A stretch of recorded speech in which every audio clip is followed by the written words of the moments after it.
Trouble! Girls! Girls! Come on, Pixie.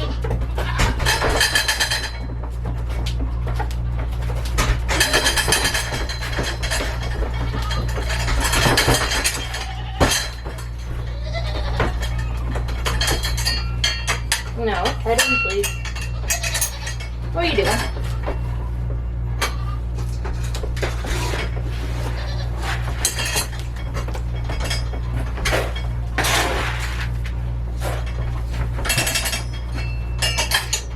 Well, hello guys, welcome back to my channel. My name is Amberly and I own and run DesertHardt Dairy Goats here in Yuma, Arizona. And for those of you that are normal subscribers to my channel, this is not a normal way that I do an intro to my video. If you notice, I am solely hand milking. And that is because my milk machine died. Now when I say died, it didn't really die. It is just currently under maintenance because I had my father come over this evening because I couldn't get things taken apart like the video was explaining. He came over, lent a hand, Simple Pulse customer service. Rebecca has been absolutely amazing during this whole process. So I've been without a milk machine for 3 days now. So 6 milkings. This is my 6th milking by hand. So yeah, anyways, my father came over, he helped get the capacitor taken apart and it exposed some wires that were melted, which should not be at all. So I am being humbled and having to hand milk all 6 of my girls, which isn't a problem. They all have udders and teats that I just adore. However, Trouble has the most capacity and she hasn't slowed down her production quite like the other girls have. Like Taylor here, this golden booty that you see in frame, she's about ready to be dried up. She won't make volume this year. She's a first freshener, so it's not uncommon. However, it's not something I love, but she's got everything that I'm gonna give her another year, and we'll see. She did earn her milk star in protein and butter fat, so I'm not upset. But Trouble here has a lot of milk. Too much milk. Yeah, so with my milk machine being down, I am being humbled a little bit, which is fine. I totally don't mind hand milking. I think the girls do, like Pixie here and everyone else. It obviously does take me just a smidge longer than the milk machine to get everyone going through and milked out. Oh, Pixie's gonna drop her bowl on the ground. However, I did milk 6 goats in 20 minutes this morning, which I think is pretty good. I've never actually timed myself with the milk machine, but I think I can do everything, all 6 with the milk machine. I want to say 12 to 14 minutes. Obviously, hand milking, you get tired. And when you're not solely hand milking, you have muscles, because I hand strip. So you have the milking muscles. It's just not quite as if you were only hand milking. So Taylor is done. So I figured since I was hand milking, it's a bit quieter in here. I could have more time to talk to you guys, kind of like a little chat. I haven't chatted with you guys in a while. I had someone interesting enough ask a question on Instagram. So every now and then on Instagram, I'll do like a little Q&A, just to see like what kind of questions that you guys have. And someone asked, do you prefer large teats, small teats, or they really make a difference? They really do. So when you're hand milking, they make a difference. Pixie here, I don't know if you could really tell on camera, but I'm sure you guys have seen her udder and teats before, and she's got really massive teats. Not massive, but she's got really large teats, the largest ones in the herd, which you think would be ideal for hand milking. And it is to a point, but her teats being as large as they are, my hand gets tired from having to squeeze the milk from them as much, even though her orifice is a nice size. But Maple has the smallest teats in the herd, and let me tell you what, I would take a hand cramp from teats being too large than trying to hand milk that girl, because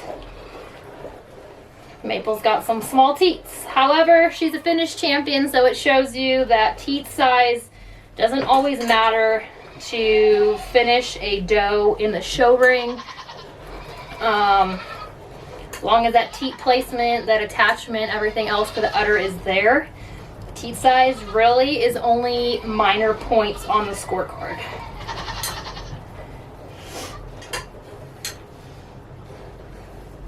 I think you're almost done. Then I have a jar behind me. Like, look at that. Look behind me. Where that machine's supposed to be. That's sad. That's very sad. It's just like an empty spot on the wall. Okay.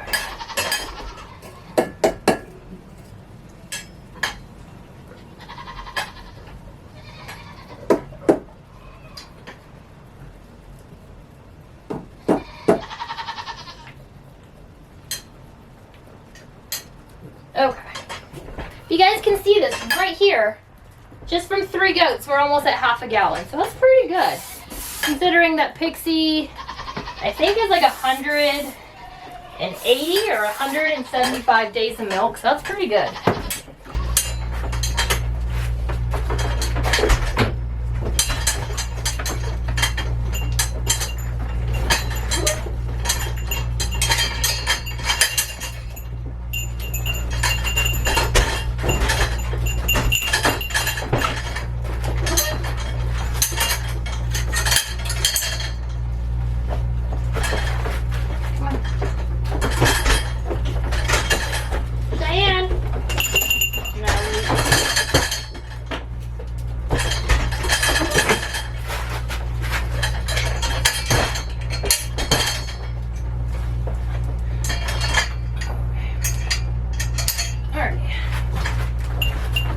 So at this point in the game, everyone is bred. Everyone has been bred. Whether or not everyone is bred, that's a different story. So all my juniors, except for Minnie May, have been confirmed. Minnie May's, it looked like I could see one, but it was really questionable. She's like 57 days bred. I haven't physically seen her come back into heat, so I'm not sure. I had Poppy, Maple, Pixie, Trouble, and Taylor all bred to an outside sourced buck, the son of the reserve national champion of this year, Urban Acres Snow White. A good friend and my mentor owns him, so she allowed me some breedings. I don't know if they're all bred. It was a bit interesting. She does driveway breeding, so I haul my does there. He covers them a few times, and then we go on our way. It ensures that, you know, the safety of my does and the safety of her buck is not compromised in any way. However, it's difficult because as I'm having to haul them to her property, I really have to catch them in standing heat. I don't want to say it's as difficult as AI, artificial insemination, because that in itself is difficult, but to make sure that they are in standing heat the day that you drive them there, because you don't want, you know, the day to be wasted. So it's been interesting because we had a buck breakout this season, so that wasn't fun. And oh wow, we really filled a whole half gallon, didn't we? So as I was saying, we did have a buck breakout, which wouldn't have been a problem, but I obviously had intentions on using an outside buck. And not to mention that some of the juniors in the yard, when said buck broke out, we won't name any names, but he had daughters in the yard, so wasn't good. Luckily enough, 7 of the girls were already bred, so I didn't have to loot them. And what loot does is it's kind of like a plan B pill in a way, but for goats, prescribed by a veterinarian. So I ended up looting 9 of my does 12 or 13 days after being exposed, like, you know, like it's like protocol says. And that was directly after I returned from the New Mexico State Fair show. After that, you breed them on their next natural heat cycle, because 48 hours after that shot, they come into like a raging heat. You don't breed them then, you breed them on their natural cycle. I did it the best that I could. Poppy came back into flagging heat 9 days after she was bred. Maple has shown that she's been interested in the bucks like 3 or 4 different times. Trouble's done the same. Cheyenne's already bred by Zeus, so she's not in question. So I don't know. I don't know if my 5 that I bred will even deliver. If not, it's too late in the game. Kids now, if they were bred now, will be late March, early April. That just doesn't work well with my show schedule. Yes, Maple, I see you. So that just doesn't really work well with my show schedule to have kids born late March, early April. It's bad enough that I had the 5 bred for early March kids. It's not what I want at all.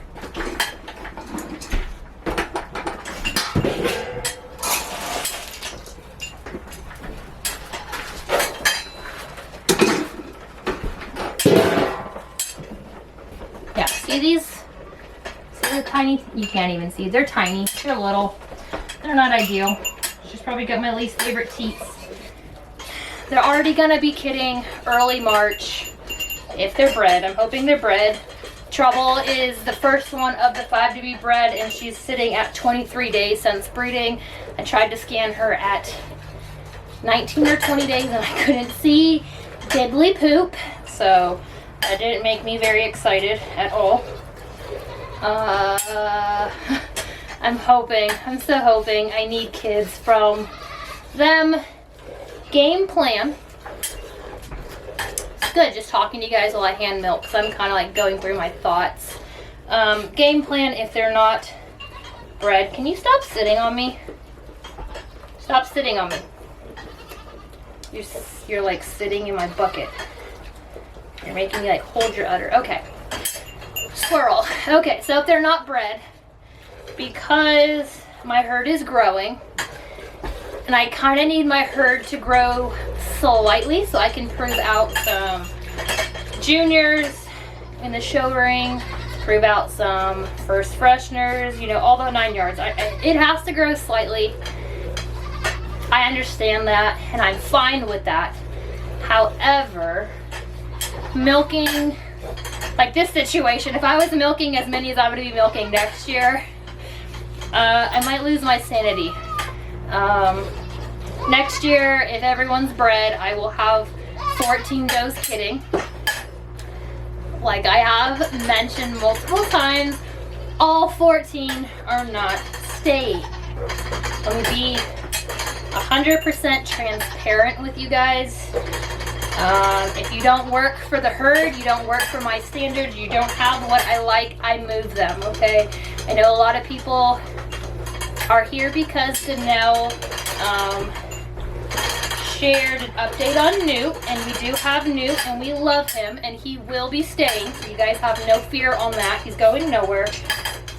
But if you're a milking doe, a junior, or a breeding buck, odds are at some point your time will come to an end on the farm, whether it be you leaving to another herd, that's a performance herd because you're being sold. You're sitting on me, and you're making me make a mess. So whether you're being sold as a milking doe,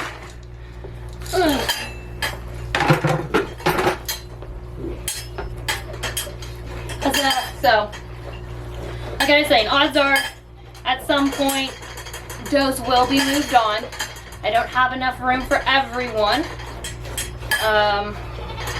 So bucks will move. They'll rotate out to other herds. Does will move out to new buyers. And quite honestly, I mean, some may be kept and they will go to freezer camp. They will become food for family, friends, and so on. Not often do we keep Nigerians per se for food, not for ourselves anyways.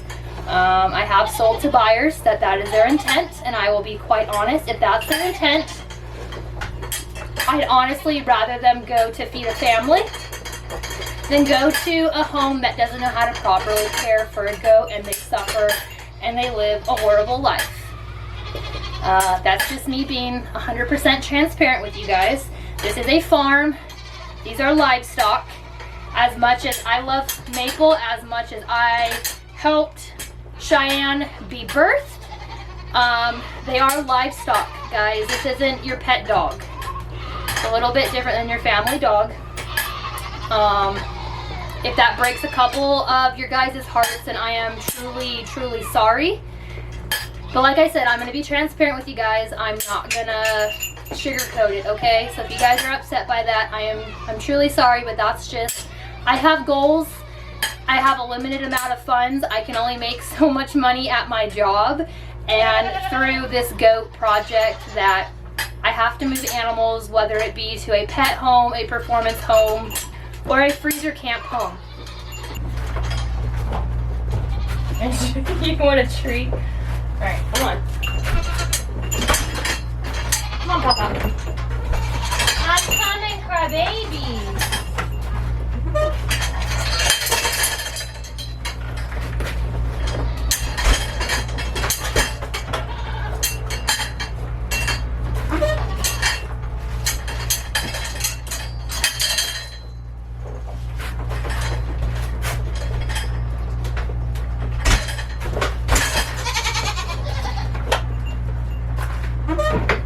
Alright, so before I close out this video, I almost forgot to mention to you guys, I opened a P.O. box, and I opened said P.O. box because I want to receive Christmas cards from you guys. I want to hang them from the rafters up here, like string them across with little twinkly lights, Christmas lights. I want to hang your guys' Christmas cards in here because if I'm milking all the way through the season, we are definitely decorating this milking parlor. For those of you on Instagram, I asked for a vote if it was too early to have a Christmas wreath up. And I think it was like 62 or 65% of you said no, never too early. A few of you said that yes, it's too early. My opinion, never too early. It's Christmas now. Halloween's done. We are ready for Christmas. Thanksgiving will still be celebrated, but that is one day. Christmas is day after Halloween, all the way until New Year's. Yeah. Anyways, I opened a P.O. box. I want to hang them, as you see. I got some rafters up there. I want to string Christmas lights. I want to hang your Christmas cards. I will put my P.O. box right here for you. I will also link it in the description down below. That way you guys have it. If you guys do Christmas cards, I would love to receive them.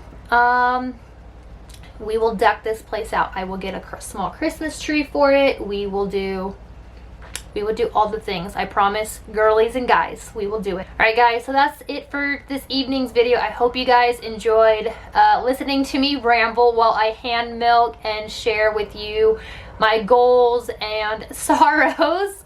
If those girls aren't bred, I don't know what I'm gonna do, but we will figure it out and we will come out on top. As always, if you guys haven't already, please subscribe to my channel, ding that notification bell so you don't miss any more of my videos. You have no idea how much just liking the video helps the algorithm. It helps me reach more viewers, and I would greatly appreciate it. As always, I hope you guys have a great evening, and I'll catch you guys on the next one. Bye.